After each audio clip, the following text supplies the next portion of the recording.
Good morning students. आज हम video number 7 की बात करेंगे, जिसमें चैप्टर है मियां नसरुद्दीन, जिसकी लेखिका हैं कृष्णा सोबती। यह लेखिका एक आधुनिक हिंदी में नई पीढ़ी की सुविख्यात कथा लेखिका है। हम हस्मत एक गद्य संग्रह है इनका, जिसमें संकलित किया गया है। उसी से मियां नसरुद्दीन पाठ लिया गया है। यह एक सजीव और मनोरंजक रेखा चित्र है, इसे हम रेखा चित्र कहते हैं। लेखिका ने पुरानी पीढ़ी के बूढ़े नानबाइयों मियां नसरुद्दीन स्वभावगत खूबियों को रोचकता से उभारा है। ठीक है बेटा, अब हम बात करते हैं इनके टॉप पॉइंट से जोड़ते हुए। गड़ैया मोहल्ले में नसरुद्दीन से लेखिका की भेंट। अब यहाँ से हम थोड़ी बात करते हैं इनकी। संयोगवश एक दिन लेखिका जामा मस्जिद के निकट बसे हुए पुराने गड़ैया मोहल्ले से होकर गुजर रही थीं, यानी वहाँ से निकली जा रही थीं। एक अंधेरी सी साधारण दुकान पर ढेर सा आटा सनते देखकर कुछ जानने का मन हुआ। लेखिका का कुछ जानने की इच्छा जागृत थी जब उन्होंने ऐसा देखा। पता चला कि वह 56 किस्म की रोटियों के उस्ताद मियां नसरुद्दीन नानबाई की दुकान थी।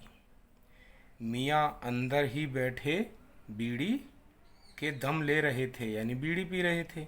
उनके चेहरे पर गहरे अनुभव की झलक थी और आंखों में चुस्ती और चतुराई चमक रही थी। यानी वो अपनी चारपाई पर बैठे थे टूटी हुई और बीड़ी पी रहे थे उस पर, और जो मजदूर थे, कारीगर थे, वो कार्य कर रहे थे। चलिए आगे बात करते हैं हम।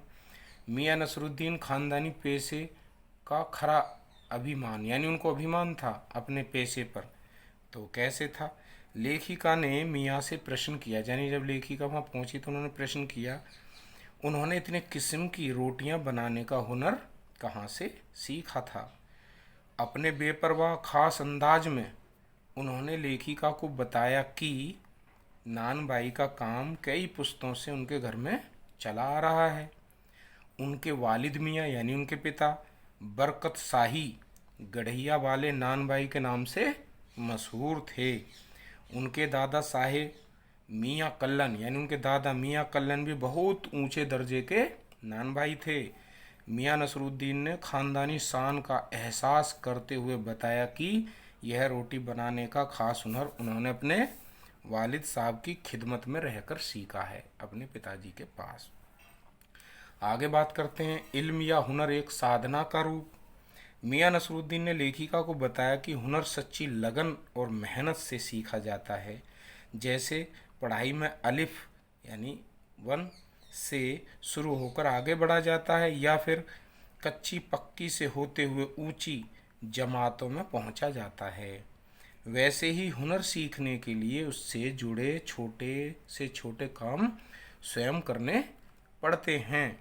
छोटे काम से फिर बड़े कामों की तरफ बढ़ा जाता है। मियाँ ने अपनी बात स्पष्ट करते हुए कहा कि उन्होंने भट्टी बनाने, भट्टी में आंच देने और बर्तन धोने तक के छोटे छोटे काम अपने हाथों से करके रोटी बनाने का इल्म सीखा है। इल्म दुकान पर भी वह सीधे आकर नहीं जम बैठे थे। दुकानदारी और गाहकी का सीधा अनुभव पाने के लिए उन्होंने मुद्दत तक खोमचा भी लगाया था, जिससे वो हिसाब किताब रखना सीख गए थे। आगे देखिए, खानदानी बड़प्पन की भावना। खानदान की बात आते ही मियाँ नसरुद्दीन के चेहरे पर बड़प्पन की एक चमक आ जाती है। उसकी छाती गर्व से फूल उठती है। मियाँ खानदान की बात किसी भी सूरत में नीचे नहीं रहने देते। उन्होंने गर्व से लेखिका को बताया कि उनके बुजुर्ग बादशाह सलामत के खास नान भाई रहे हैं। बादशाह सलामत के कहने पर उन बुजुर्गों ने ऐसी चीज़ बनाकर दिखलाई थी जो न आग में पकती है और न उसमें पानी लगता है। बादशाह सलामत का नाम या फिर उस खास चीज़ का नाम मियाँ नसरुद्दीन सभी को बताना जरूरी नहीं समझते। शायद उन्हें खुद भी पता नहीं, लेकिन अपनी शान को ऊपर रखने के लिए वह अपने खानदान पर घटती हुई एक कहावत कहा करते हैं, खानदानी नानबाई कुएं में भी रोटी पका सकते हैं। तो ये देखिए उन्होंने इतनी बड़ी बात कही।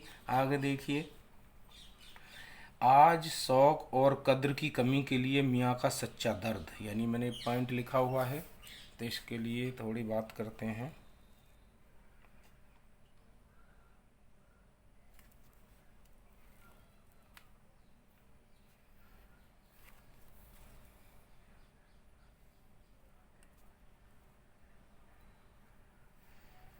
लेखिका ने भट्टी पर पकने वाली रोटियों की किस्में जानने की इच्छा प्रकट की उनके सामने कि कितने प्रकार की रोटी बनाते हैं।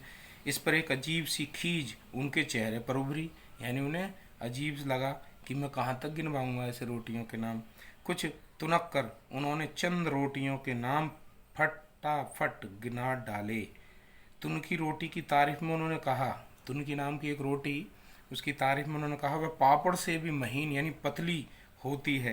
लेकिन कहते कहते वे पिछले ज़माने की यादों में डूब गए। उनका दर्द सच्चा था।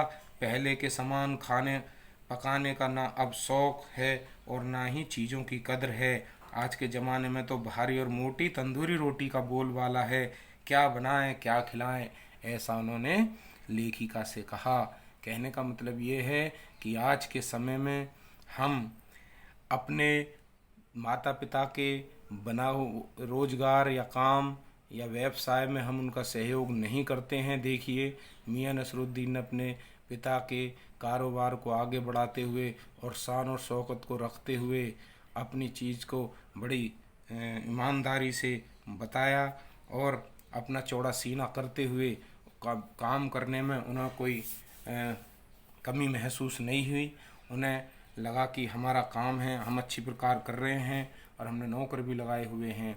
तो कहने का मतलब ये है छात्रों, आपको इससे शिक्षा मिली होगी कि यहाँ पर पाठ से हमें यह बताया गया है कि जिस प्रकार मियां नसरुद्दीन अपने माँ दादा परदादा के कार्य को कारोबार को आगे बढ़ा रहे हैं, उसी प्रकार हमें भी नौकरी के पीछे न भागते हुए हमारे माता पिता जो व्यवसाय करते हैं हमें भी उसकी जानकारी होनी चाहिए और उसमें माता पिता का हाथ भी बटाना चाहिए और उसे सीखना चाहिए, जिससे हम भी उस व्यवसाय को आगे कर सकें, क्योंकि वह हमारी पैतृक संपत्ति होगी जो सभी संपत्तियों से बड़ी होगी। क्योंकि आज हम नौकरी के पीछे भागते हैं, नौकरी करना चाहते हैं, वो भी दूसरे की नौकरी, जिसमें हमारे हर समय भय और डर बना रहता है कि कब नौकरी छूट ना जाए, कभी नौकरी चली ना जाए। लेकिन अगर हमारा अपना रोजगार होगा और उसे हम अच्छे मन से करेंगे और हर समय उसे टाइम देंगे तो लगातार तरक्की होगी और हम दूसरे को भी रोजगार दे पाएंगे।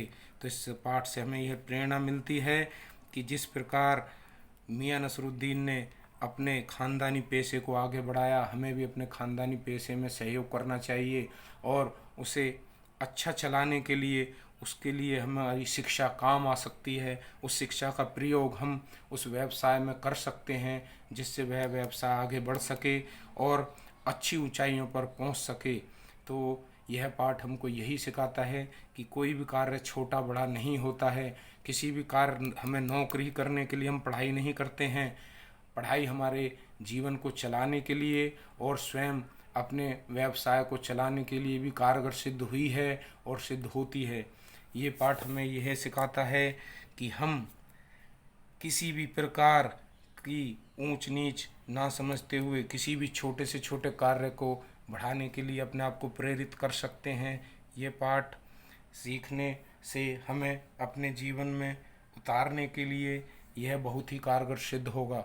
ठीक है छात्रों, इस पाठ को आपने समझा, लेकिन मैं एक बार आपसे कहना चाहूँगा कि मियां नसरुद्दीन अध्याय जो कृष्णा सोबती ने लिखा है इसको एक बार अवश्य पढ़ें।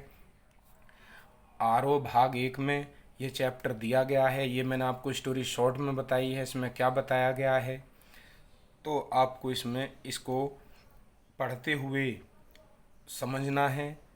छुपी हुई बातें हैं उसको भी समझना है और हम नेक्स्ट वीडियो में इससे संबंधित प्रश्नोत्तर लेकर आएंगे। शॉर्ट क्वेश्चन होंगे जो मेरे स्वयं बनाए हुए हैं और आप उससे अच्छी प्रकार प्रश्नों के उत्तर भी लिख पाएंगे, लॉन्ग क्वेश्चन भी आप लिख पाएंगे अगर आपने इस पाठ को अच्छी प्रकार पढ़ लिया, समझ लिया और अपने जीवन में उतार लिया तो। ठीक है छात्रों, मिलते हैं नेक्स्ट वीडियो में। आपका बहुत बहुत धन्यवाद वीडियो देखने के लिए, सुनने के लिए। और मैं आशा करता हूँ कि आप इस वीडियो को एक दो बार देखेंगे और किताब में जाकर इस पाठ को भी अच्छी प्रकार से पढ़ेंगे और जो मैं प्रश्न उत्तर दूंगा उसे याद भी करेंगे। ठीक है छात्रों, मिलते हैं नेक्स्ट वीडियो में।